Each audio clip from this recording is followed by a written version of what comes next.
Everybody Hates Rand is a Wheel of Time podcast that will contain spoilers for all 14 books. So if you're anti-spoiler, stop this, read all 14 books, and come back. We'll be here, waiting. Our title is a joke and is meant to be taken as such. Everybody in this context refers to us and our cats. You are free to feel however you want about Rand. He's a fictional character. Please don't DM us.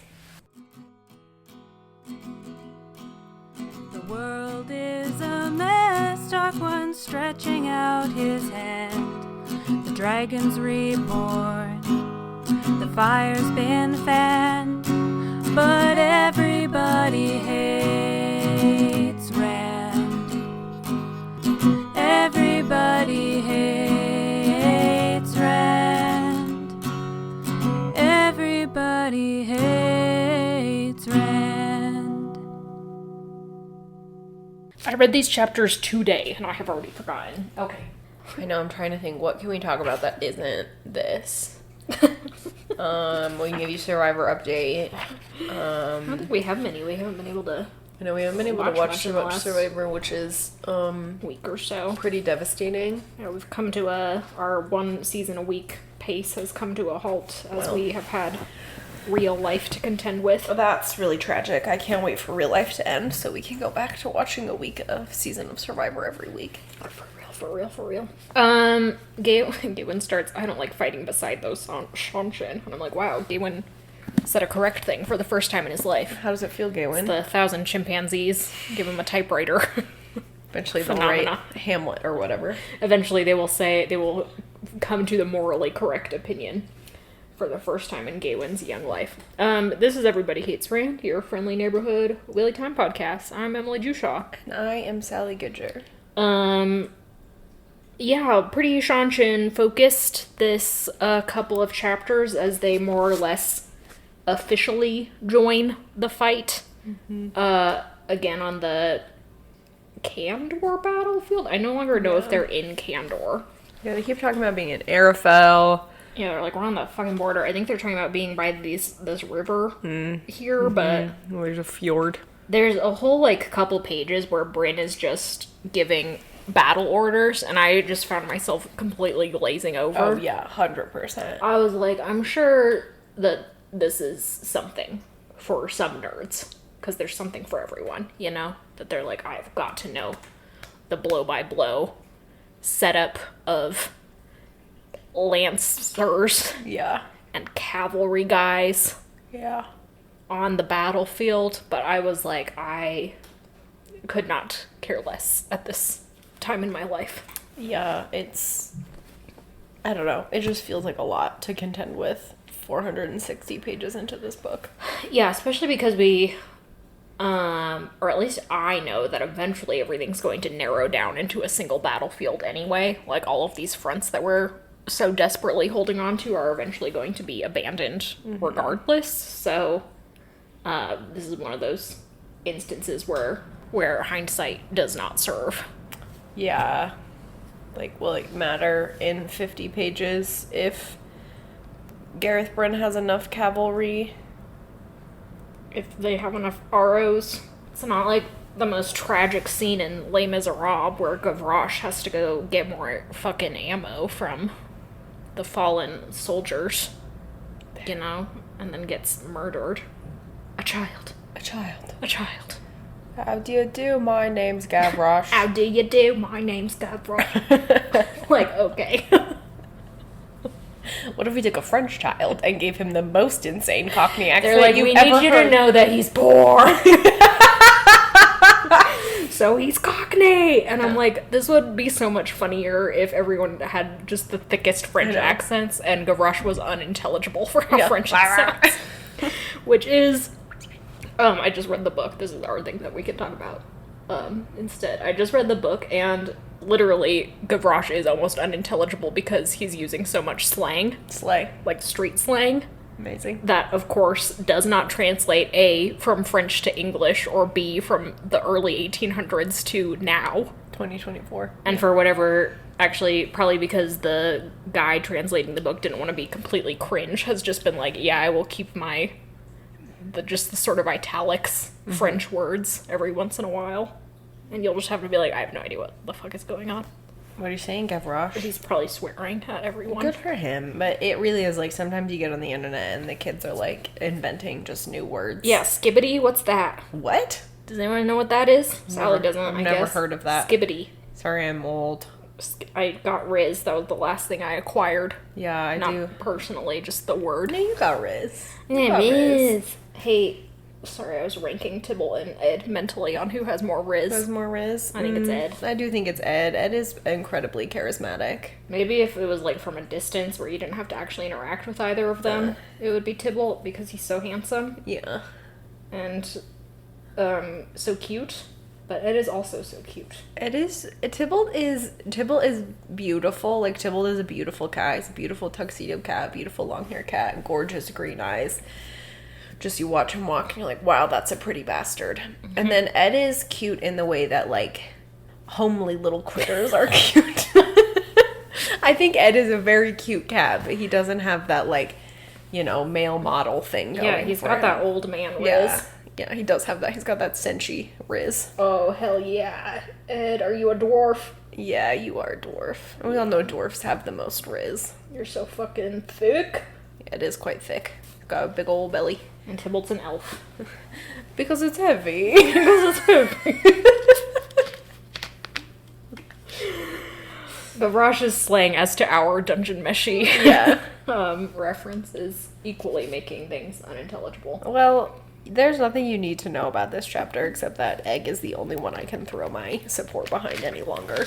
Yeah, it's actually, I was getting a real big kick out of Egwene and Tuon having this argument. Not because I enjoyed reading it, but because at a certain point I was like, Brandon/Robert have written themselves into a corner where Tuon is utterly indefensible. Yeah. Like, and it's very clear because she just can't logic her way out of what, like, Egwene is just has the superior logic, has the superior argument, and it's like they wrote themselves into that and were like, oh, wait, I've never done this before with Tuon. She always wins verbal sparring matches. What am I supposed to do with this? Yeah. I'll throw a Brandon Sanderson-shaped mat at it, I guess. Yeah. To break it up with quote-unquote comedy. Yeah, it was very, like, vindicated. I don't think it's supposed to be. I think there's an argument to be made that, like, Egg is supposed to be being, like, yes, Egg does absolutely 100% have the moral high ground, and I think everyone can agree on that, but I think there's part of it that's like, Egg, you're just supposed to be fighting the last battle. Why are you doing this? Yeah, why are you wasting your time on something that has already been settled? Although Egg manages to get some major concessions. Yeah. In a way, what's happening here between Egwene and Tuon is the author's giving us what was supposed to happen between Rand and Tuon. Mm-hmm. Like, Rand and Tuon was sort of set up to be a sort of actual, logical, rational conversation between two world leaders. Mm-hmm. But Rand failed to show up for both of those. Not physically he was present, but, like, the first one he just threw a temper tantrum and left, acted like a spoiled child. Yeah. The second one, he came in to veer his way into getting Tuon to sign her name on a paper and then also left. Yeah. Didn't get any real concessions. Right. So Egwene comes in here and through the power of girl bossing is just like, yeah, I will shame this world leader in front of her subordinates, reveal some state secrets, and be like, yeah, sure, of course you can send out spokespeople from the Shanshin to tell people that if they want to be leashed, they can come along to the Shanshin Empire, but in return you have to release anyone who doesn't want to be leashed. Yeah. And Tuon's like, yeah, of course. No one would say no. Well, Tuon initially is like, no, of course I'm not going to do that. And Egwene's like, well, either you logically believe that being leashed is better for everyone and everyone agrees with that, or you don't. Yeah. So. And Tuon's like, wait. Oh my god. Wait, is my entire empire built on a logical fallacy? No.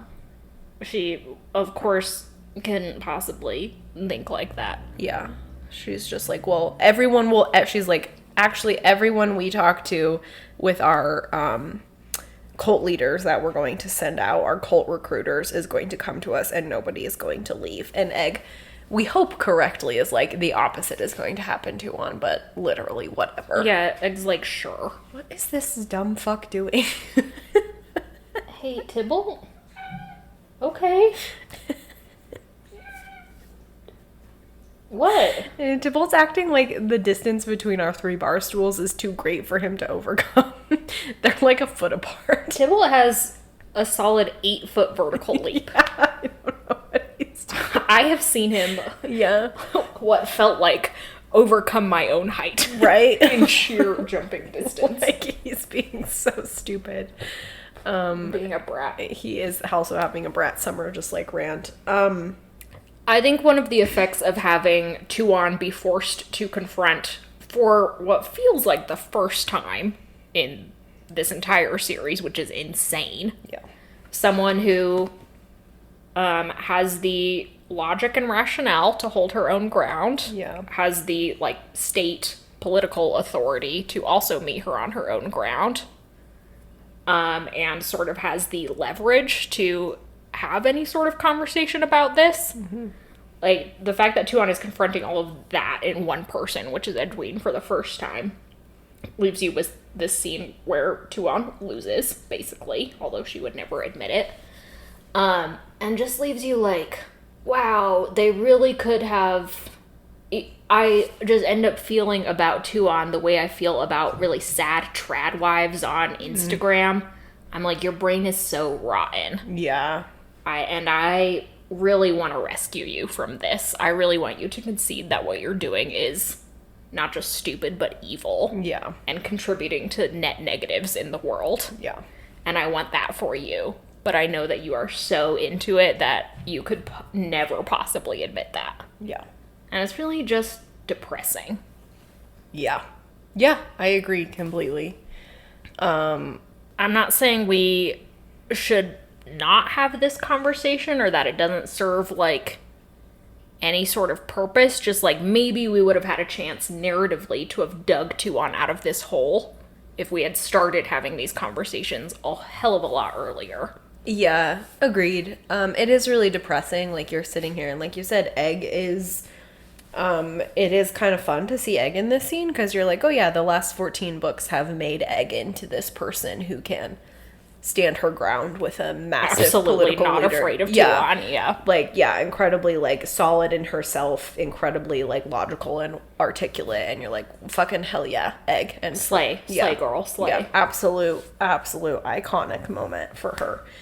Should just be like, bombshell, bombshell, bombshell, bombshell. I'm actually the best in a debate. You fuck you. Mm-hmm. So it's like cool to see Egg, but what was I saying? I got distracted in Egg, girl bossing her way through the world. It's hard not to be distracted. You're just like, wow. You're like, wow. And it really is like like go. Very, as someone who has been like #1 Tuon hater from day 0, even from the fact that I knew she existed until now. Like, Tuon is my arch nemesis. Mm-hmm. It's like very gratifying to be like, finally she has lost. Yeah, watch her get dragged to filth. Yeah. This scene could only have been better if Egwene ended up by like, and by the way, your fashion's ugly. You're ugly. Face busted, clothes old. Hate your manicure. Yeah. Fuck you. Manicure's bad. Yeah, like started reading her like they do on Drag Race. Truly awful. What's up with your 2 long nails or whatever? Yeah. Gross. I don't know. But it is just like fucking bleak for Tuon to be here, leading an army of enslaved women in book 14, and we're just like supposed to still be on her side. You know, I know we make this argument all the time, but like Emily said, it's just fucking depressing to be like, the arc for this character has not been deprogramming her from this sort has of not like budged an inch in terms of like moral compass. Yeah. And because Tuon got introduced in what book? 9. 9? Okay, so Tuon has been here for several thousands of pages, and there's been absolutely no real character change or character development. Like, she really hasn't changed at all as a character. And it's just like, what is the point then? If we have a character who, from the second she is on the page until several thousand pages later, is not behaving any differently. Yeah, from sheerly a character perspective, setting aside all of the like moral, political quagmires that are set in front of us. Like you said earlier, it's fun to watch Egwene doing this because the last 14 books have built her to this. Yeah. For the first time, she's able to confront, she's articulate, she's so savvy, so smart, just not afraid of Tuon at all. She's also able to confront Tuon with the fact that she herself was leashed, which is an incredibly important thing for some people who have experienced trauma to do, to, like, be able to lay that at the feet of a perpetrator, which I think is really cool for her. And then it's just contrasted with Tuon, who has moved up in the world politically, but as a person has not changed at all, except in her relationship to Matt, I think, is the only thing we're supposed to accept has changed about her. That she has grown a little bit more flexible in allowing him to be a relationship she has. And it's like, again, that Matt can't shoulder that weight. Not because I want to protect Matt, but because the narrative has not given him the opportunity or the capacity to do that.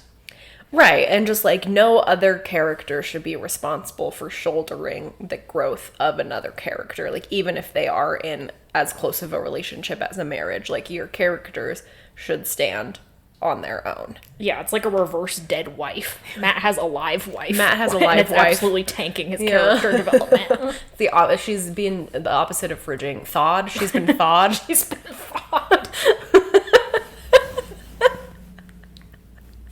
First ever instance of thawing. A thawed wife. TM EHR exclusive trope.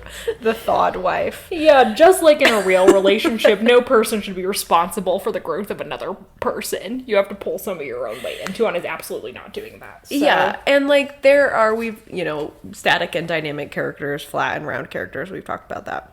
And there are, like, certain instances where it's fine for a character's motivations and personality to change, but usually those characters are bad guys. Like, bad guys are allowed to have the same evil motivations throughout the entire book. Not a good, interesting villain will also adapt as the narrative adapts, but, whatever. So again, not to belabor the point, but, like, Tuon does not fit any of the criteria for being on the good side, not even structurally. Yeah. And I fucking hate her. Yeah. Die!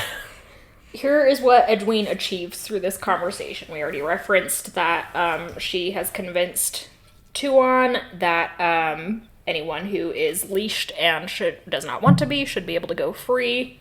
This is a huge... Imagine, this means Eleda might be... This is how Eleda can finally win. Way to go, Eleda. We were all rooting for you. We were all rooting for you. Egwene has also managed to establish rights for the sea folk, which Rand did not bother to do. Yeah, Rand. She's really just covering his entire ass here. Yeah. She's just like, yeah, any islands that you took from the sea folk, that's not fair game. We did not agree to that. And Tuon's like, no. And Egwene's like, yes. A bitch? Bitch. And Egwene reveals to, the court that is assembled here that all Soldam can be taught to channel. Again, state secret. We don't know how many of these people were aware of that, although it's been, covered up, so presumably some of them. Mm-hmm. And that, therefore, Tuon herself can be trained to channel. And Egwene's like, so if your logic holds up, put the leash on. Yeah. You should want to change your entire position, give up all your power, and become a tool of the Empire. Mm-hmm. And Tuon's like, meh! Yeah. Tuon does the Bilbo when he sees the ring in Rivendell. And Matt's like, hey, now ladies. Yeah. Women be shopping. They start, like, fighting and, like, really fighting, because Tuon's like, no, the Marith Daman or whatever, no, the Soldam can't channel. And Egg's like, then put the collar on. You're one of these Soldam, put the collar on. If it doesn't matter, it won't affect you. And Tuon... And again, Brandon Sanderson and Robert Jordan have really, like, backed themselves. Like, Egg is at the top of the ropes with a metal chair. Like, there's nowhere for Tuon Get in the chair! Yeah, there's nowhere for Tuon to go for this. So then the ladies just start fighting and, like, pushing each other, Which narratively doesn't make sense. Right. Edwene would never do this. Edwene has been pushed so hard and has never resorted to a literal cat fight. Yeah, to, like, poking her in the chest. Yeah, so this is again an example of the author's misogyny, where it's like, well, I have to just sort of categorize women into the categories that I need them to behave in, these sexist behaviors, so that I can write myself out of this corner, because this, of course, immediately tanks the conversation entirely. Yeah. Matt comes in, is like, I'm a clown, and Egwene and Tuon have this moment of, like, camaraderie, which again is extremely weird, over how insane Matt is. Yeah. And I'm like, absolutely not. It's especially weird because, like, Matt steps in between them and puts a hand on each of their chests. So Egg is like, oh my gosh, Matt is touching my boobs. And I'm like, Egg would not give a fuck about this. Yeah. At least I hope she wouldn't. Not in a way where, like, she and Tuon make eye contact over Matt touching Egg's breasts. Yeah, no, it would be one thing if Matt, like, honked. Yeah. Now, ladies, calm down. Ladies, honk. But he's doing the thing where you just put a hand on somebody's center, which is like, their chest. Absolutely unsexual, absolutely not weird at all. Yeah. And yeah, this is... We all just gotta commiserate about how weird and horny Matt is, and it's like, what the fuck are you talking about? What the fuck are you talking about? We've been led to believe that these are the two most competent, intelligent, dangerous, cunning women on the planet, Egg and Tuon. But they're gonna stop their fight because here comes, Mr. Clown himself to be like, hey, ladies. Yeah, and they can be derailed by Mr. Egg should have stabbed Matt in the stomach and then kept on going. Yeah, and like, excuse me, stab. Yeah. Get away.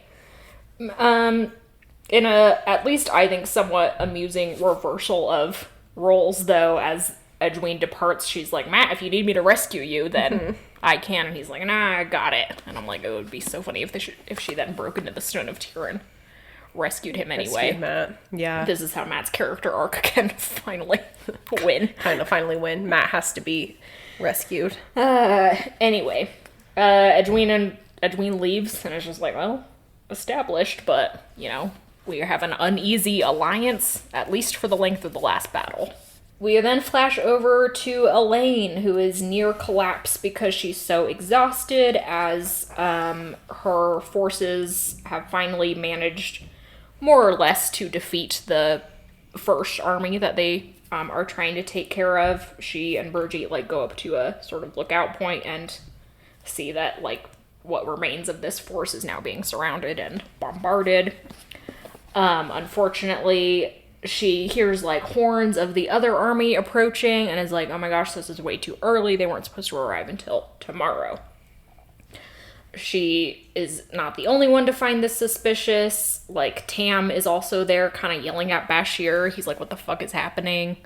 Talmanes is also like, what is going on? We've just been cross-checking our histories, and it turns out there are no scouting parties that have been sent out to warn us of this. So basically everyone's like, oh my gosh, Bashere's a dark friend. Elaine puts him under arrest, house arrest, more or less. Bashere is outraged, but isn't really given a lot of time to defend himself. And so the truth of the matter is yet to be revealed. Because everyone is too occupied by this next army, which, of course, everyone's just like, well, we're so exhausted, we just have to fight them anyway. Elaine's like, yeah, I'll just fight them with my little bit of channeling that I have left. Mm-hmm. Oh, Davram. Sorry you're being slandered in this way. Yeah, it is frustrating, of course, that Elaine then just takes over. Yeah, in terms of, like, issuing orders in a military sense. Yeah, it's not like, hey, here's Talmanes. Yeah, okay, Talmanes and Tam, you're now in charge. Yeah. You know. Elaine's like, nope, it's me. I'm 19 years old. Which, yeah, again, we're just like, how you have no military experience. How are you relaying perfect orders? How are you... Like, I don't believe that Elaine, at the top of her game, is going to do a better job than Grendel sabotaged Davram Right, Bashere. like, Bashere's still done a pretty damn good job, given the circumstances. It's very annoying that the immediate thing they jump to is Dark Friend, rather than, like, was an actual mistake made because we're overworking this old man. Yeah, that no one's like, yeah, they seem to think, like, this is enough evidence of sabotage that, like, paperwork has been forged and stuff like that. Which, like, fair enough, but it is just, like, we, Bashir lovers, are like, hey, let him cook. Yeah, exactly. maybe this is all part of the plan. Maybe this is all part of the plan, baby. You don't know what's going on in there, behind that mustache. Behind that mustache. Hi, Ed. Did you wake up? Oh, only for a second. He's going right back under. We then switch to a Gareth Bryn point of view, which sort of disproves my theory from last section about how maybe Turald isn't under Grendal's control because he has a point of view, because I know Gareth Bryn is under Grendal's control, however far that extends. But we just have Bryn and Swan, like, walking through this camp. Bryn's, like, issuing orders. He's also, like, our main issue right now is that, of course, now we're facing enemy channelers who we've seen travel, so we, absolutely can't just have, like, a stationary command center, otherwise we'll be just attacked there again. So he's just wandering around, which seems like a bad fix, but I guess I don't know what else he would do. He is like, I need to send the Shanshin somewhere, so he grabs a messenger and sends her to deliver that message, but then she gets murdered. Final Destination style. Final Destination is really the only way to put it. This woman runs off, and like there's a Raken flying above that gets knocked out of the sky. So its huge dragon-like body falls on top of her and like rolls over her corpse several times. And everyone's like, oh my god, like reasonably everyone's like, hey, oh my what god. the fuck? Like very plot, like talk about Deus Ex Machina. Deus Ex Fallen Dragon. Yeah, it's insane, because then who should Bryn find to carry his message? Min! She like crawls out from under her desk and is like, hey, I can run a message, you know? I'm just here doing God knows what. Crucial paperwork or something. And Bryn's like, yeah, I mean, I know you and I trust you, so off you go. Off you trot. Goodbye. And we're like, okay. Stupid. That, like, you couldn't have thought of any other way. Come on, that Brandon. it would be Min. Why on. Couldn't they just be using Min as a messenger? Why did you have to Final Destination this poor woman? Yeah, it would have been extremely reasonable. Yeah, if Min had just been a messenger. She's like, I'm gonna show up, I'm young, I'm athletic. She has told us. Yeah, she seems to be fit. Again, Bryn trusts her. She's related to the Dragon Reborns. Like, she should have some we find out she does have status in the Shanshin camp. So it really is just like, I guess Brandon was just like, why don't we have a little pizzazz today? Yeah. A little seasoning. I'll throw a dead Raken at the problem. It's like, boy, what if you didn't? You didn't need to do that. Anyway. Min runs off to the Shanshin camp, where, like, a Soldam comes to get her and is like, oh, no, you absolutely can't just go see the Empress because all of the messengers have been, like, vetted and, you know, you're carrying knives for possible assassination. And Min's like, if only you could see me in action with my knives, you'd know how truly useless I am. They're mostly an accessory. They're mostly decorative. Don't you think they're kind of slay? Yeah, they're here to make me look cute. Yeah. What? And, like, honestly, if Min was honest about the fact that she wore knives for, like, a fashion reason, I'd be like, she's the most iconic character of all time. Yeah, I'd be like, go girl, slay. But she just was like, they are helpful at times. If there's a box that needs to be opened. Yeah, you gotta slice an apple or something on the fly. Got a well-cooked steak in front of me. Yeah. But no, she's like, these are my murder weapons that I use to murder people. And I'm like, when? Have you ever? Trying to count Min's murders. Min's kill tally is in the negatives somehow. Yeah. Somehow people have killed Min. Anyway, Min's like, well, you gotta deal with me anyway, because the last messenger got, believe it or not, smushed by a Raken. And this lady goes and fact checks that, and then takes Min to, not Tuon, she takes him to, like, the generals, which is Galgan and Matt, who are working. And Matt's like, Min. And Min's like, Matt? Matthew? Matthew? I'm trying to remember when the last time these two interacted was. Like, have they ever met? Like book 1? I think end of book 2. Jesus Christ. When everyone was at Falm together. Yeah. Oh, keep forgetting Min was at Falm. Anyway, yeah, Matt's like, Min, my bestie. Yeah, and Min's like, Matt, my bestie? Yeah, they have just like a very familiar relationship. More familiar than I would be if it was like my childhood friend's I mean, it makes wife. sense on Matt's end. He's seen her naked so many times. That's true. Due to Taviran vision. Yeah, that's right, yeah. But get pretty comfortable with Min someone, just I guess. like, Min's just like, yeah, my boyfriend's weird childhood best friend. Yeah. Who he kind of bullied for the last half of their relationship. Yeah. Weird. Anyway, Min delivers the message and then goes to leave when Matt's like, hold on a second, you see any visions around anyone? Min's like, yeah, around Galgan is a dagger rammed through the heart of a raven. And Matt is like, well, that's bad. I'm Raven. I am the Raven. That's so Raven. It's the future. I can Min see. can see. It's Yeah. very applicable. Min's like, I'm pretty sure that's not what it means.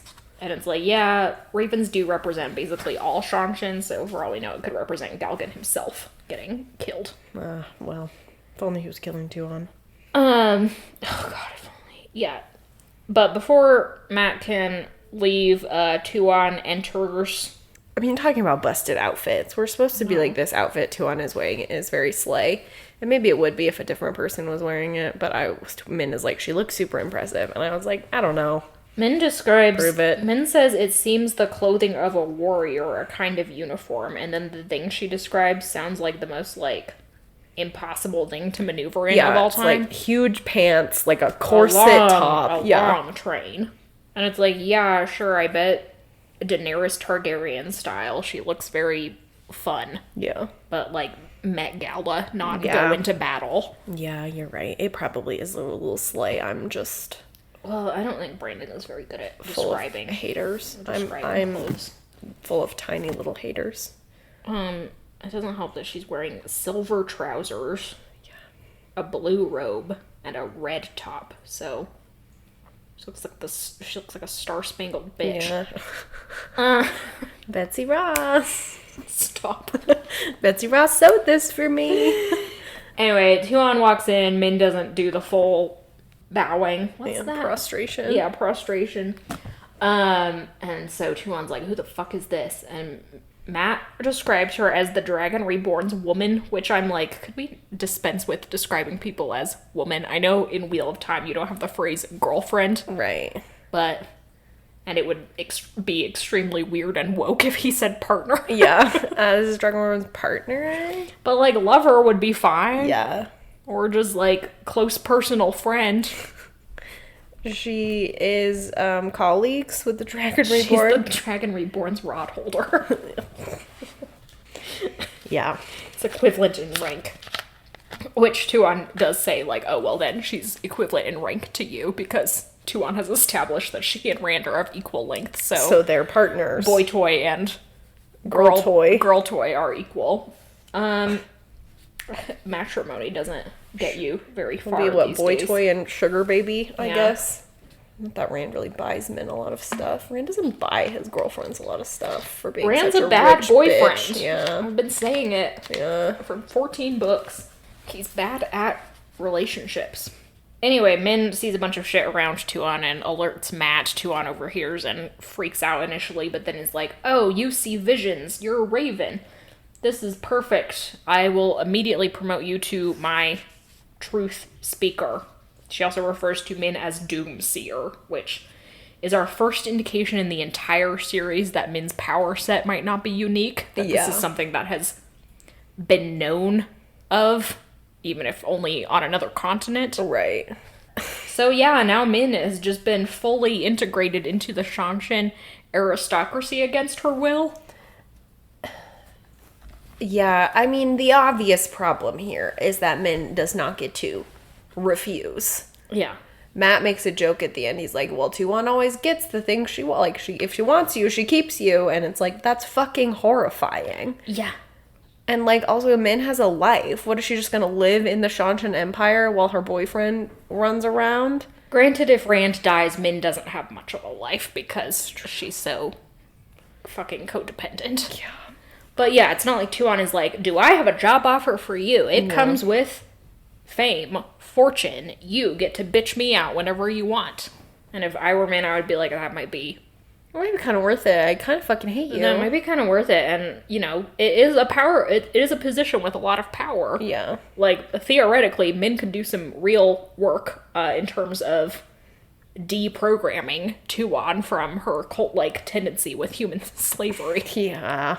But it is an unfair strain on Min's agency to just shove her into that position because that's where the narrative needs her to be very suddenly. Mm-hmm. Again, this is something that has not been built to at all.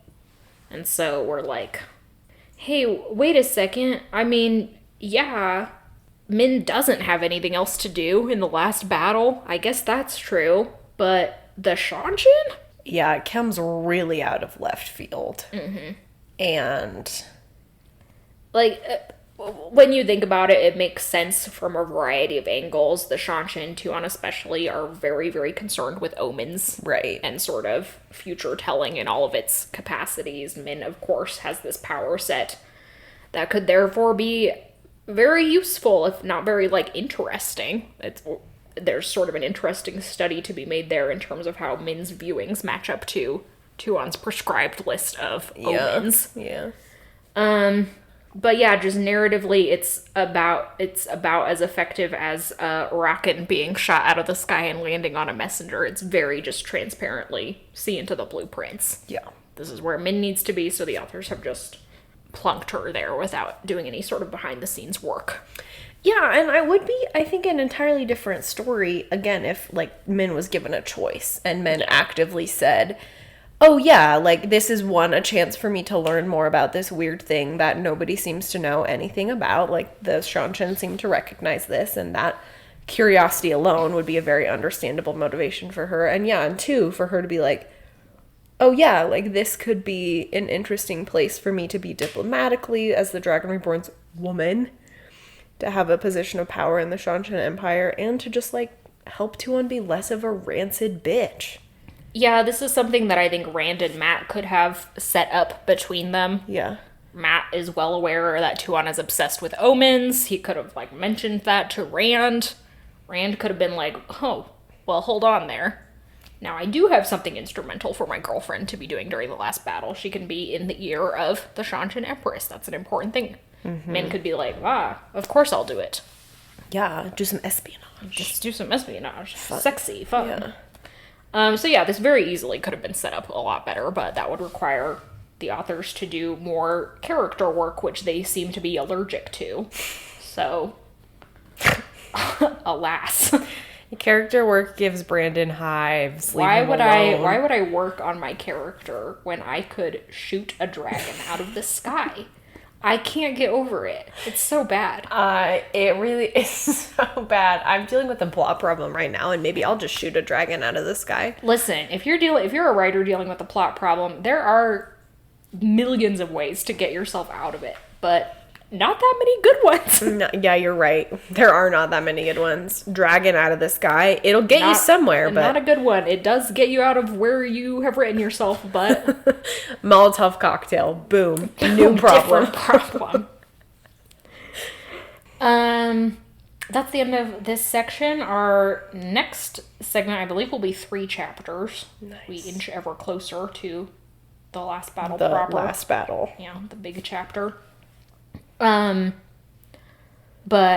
we will be taking, when you hear this, we will have come off of our week-long break, so actually that's not relevant information. Yeah. We missed you last week, Missed and ya. I bet you missed us. Tee-hee-hee.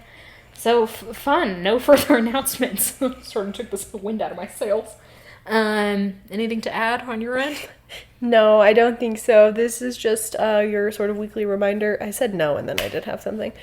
To donate to Operation Olive Branch, just in general, but if you send us verification of that, we'll make you one of our transcript sponsors. Get a little tile. It's very cute, I think. Oh, yeah. So, I think that's about it. Thanks for getting through this one with us. Yeah, thanks for hanging on. Unlike that dragon to the sky. Like that dragon. They shot out his fly organ. That's not a real thing. I mean, birds have, like, variety of things that help them fly, including their air bladder. But yeah, I guess it depends on your dragon physiology that you subscribe to. Are dragons more like birds, or? Yeah, do they have, like, an organ that inflates to help them fly, or... Yeah. Or is it magic? Is it magic? Who knows?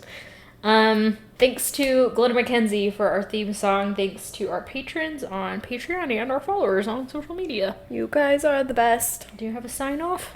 This is more maybe like a positive. Let's lead out of Pride Month on a high note. We went to a drag tea time this weekend with some of our friends at my old haunt, the aviary where I used to work. And there was a drag king there named Cliff Swallows. Exceptional name. It's supposed to be like the bird, the swallows. And it was kind of winked when he said that, though, so... Yeah, I mean... It was a child-friendly space. You know that what Cliff Swallows is supposed to be. But yeah, it was supposed to be like a family-friendly drag tea time. There was only a couple of kids there, including the cutest baby I've ever seen, like, truly in my entire life. Hobbit baby. Little curly-haired hobbit baby. Yeah. At one point, I think the baby was getting a little fussy, so Cliff Swallows sat down. And I don't know if it is affected or if they're actually British, but he has, like, a little British accent. Mm-hmm. So he was like, "Don't worry," in his little British accent, "your Uncle Cliff is here." And then he reaches out his hand, and the little baby reaches back. I have a picture of it. And I sent it to my friend Brianna because they know Cliff Swallows. She knows Cliff Swallows. Sorry to misgender you, Brianna. She knows Cliff Swallows. And Brianna was like, "Oh my God, creation of man vibes." And so it's just this little baby being given life by this British drag king. By this limp wrist. Yeah. British drag king. Yeah. So, support your local drag performers. Yeah. They're very fun and sexy. They are very fun and sexy. I did also, a more appropriate sign off of humiliation is we did bring some dollar bills, but they were like our sweaty Facebook Market dollar bills. Yeah. So I went up to tip both of the performers in like abject humiliation, being like, "I'm sorry I don't have more, and I'm sorry that they're like this." They're both really nice. Yeah. And then more people came up and gave tips. Yeah, so Emily and I are trailblazers. Like the trailblazer. I was like, what? Where are we? Emily had the money, so okay. Sugar daddy.